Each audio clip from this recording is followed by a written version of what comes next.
Années, prisonniers pendant 11 années en Somalie, ces Éthiopiens aujourd'hui sont libres. Ils retrouvent leur pays, les leurs. Ils débarquent à Dire Dawa, fin du cauchemar. Avec l'accord de paix entre la Somalie et l'Éthiopie signé en avril 88, beaucoup de familles ont repris espoir. Elles attendent là, sur le tarmac, le retour de celui ou de celle qu'elles croyaient mort.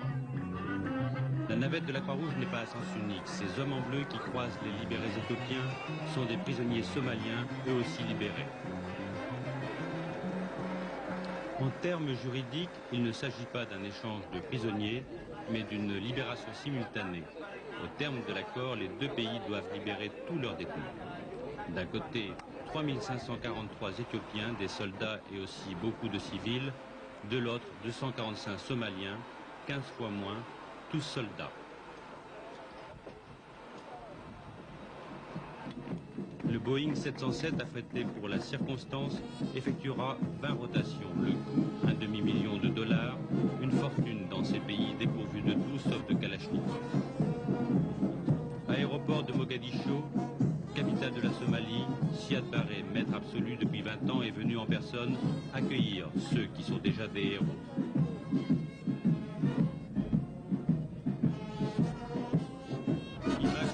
De la diplomatie et derrière les violations du droit humanitaire, certains camps d'internement n'ont jamais pu être visités.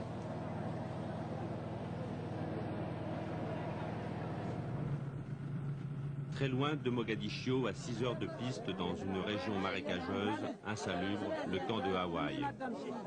Les survivants attendent leur libération. Aujourd'hui, ils ont retrouvé figure humaine, mais depuis l'accord de paix, 2 mois avant que ces images n'aient été tournées, on les a nourris, soignés. Éthiopiens, chrétiens pour la plupart, victimes des rafles de l'armée somalienne musulmane lors de sa déroute en Ogaden en 1978. Des femmes enceintes ont été capturées, leurs enfants n'ont jamais connu la liberté. Ils ont été soumis aux travaux forcés au profit de leurs geôliers. Maintenant, ils terminent la récolte du maïs, pour leur compte cette fois-ci, nous affirme-t-on. Les soldats sont désarmés. Pendant cette période de libération, le camp est sous le contrôle de la Croix-Rouge. Regardez, au centre de l'image, cet homme avec une canne sur l'épaule, le major Hassan, un tortionnaire. Des prisonniers prennent le risque de témoigner sur les lieux mêmes. Tous les prisonniers, nous devions travailler 24 heures sur 24. Jour et nuit, sous la menace des armes braquées le doigt sur la gâchette, sur la tempe des prisonniers.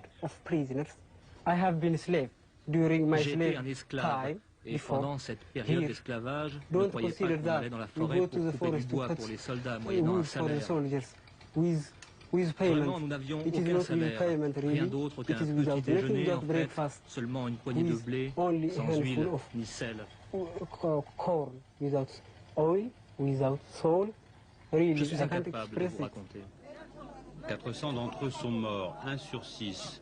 Des conditions de travail, de la faim, des maladies, des exécutions sommaires. Selon les prisonniers, les cadavres ont été enterrés ici, dans ce terrain vague, à quelques centaines de mètres du camp. Nous avons découvert l'horreur de 11 ans de détention de ces prisonniers de guerre. Et nous avons aussi pu mesurer l'effet du non-respect des conventions de Genève. Pendant 11 ans, ces personnes ont souffert dans des conditions extrêmement difficiles. Officiels somaliens qui président les cérémonies d'adieu et formulent des discours de paix, parmi eux vraisemblablement des anciens bourreaux. Et des nouveaux dirigeants récemment nommés, le vice-ministre de l'Intérieur aura des comptes à rendre sur les exactions de ses prédécesseurs.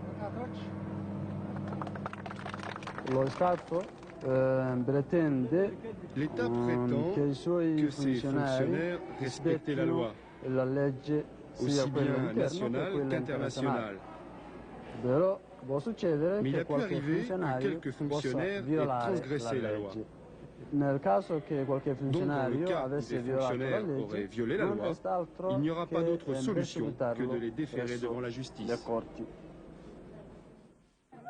Victimes oubliées d'un conflit lui-même oublié, conflit moins médiatique que d'autres parce qu'au fin fond de l'Afrique, Victime protégée par les lois, mais décimée dans les faits. Pendant 11 ans, la Somalie affirma n'en détenir que 230. La Croix-Rouge, elle, savait qu'il y en avait beaucoup plus. Où étaient-ils? Quelles étaient leurs conditions de détention? Jamais elle n'a obtenu de réponse. Ces gens n'existaient pas. Hawaï était un lieu secret. Il y a une responsabilité du CICR parce qu'il n'a pas eu accès à ces gens. Et vous savez, le sort de ces gens, toute la différence aurait été dans l'accès du CICR à ces gens, ce qui était le droit du CICR, ce qui était le droit de ces gens. Nous aurions eu accès à ces gens, leur traitement et leur libération, leur traitement aurait été bien meilleur et leur libération se serait produite, on peut l'imaginer, plus tôt. Il y a une responsabilité collective puisque ces gens étaient protégés par les conventions de Genève et que les États du monde se sont engagés en signant les conventions de Genève à respecter, lorsqu'il se sait à eux de traiter les personnes protégées, et à faire respecter les conventions de Genève. Et visiblement, la deuxième partie n'a pas joué. Merka, centre de transit entre Hawaï et Mogadiscio, sas de décompression avant le rapatriement, le retour à la vie. Plusieurs dizaines de prisonniers éthiopiens n'ont pas été immédiatement libérés. Selon la Somalie, des espions non concernés par l'accord de paix. Il aura fallu de nombreuses pressions de la part de la Croix-Rouge et de l'Éthiopie pour en obtenir la libération. Maintenant, je suis en train de négocier avec les autorités somaliennes pour obtenir la libération de ces personnes. J'ai également demandé aux Somaliens que le CICR puisse avoir accès à tous ces prisonniers.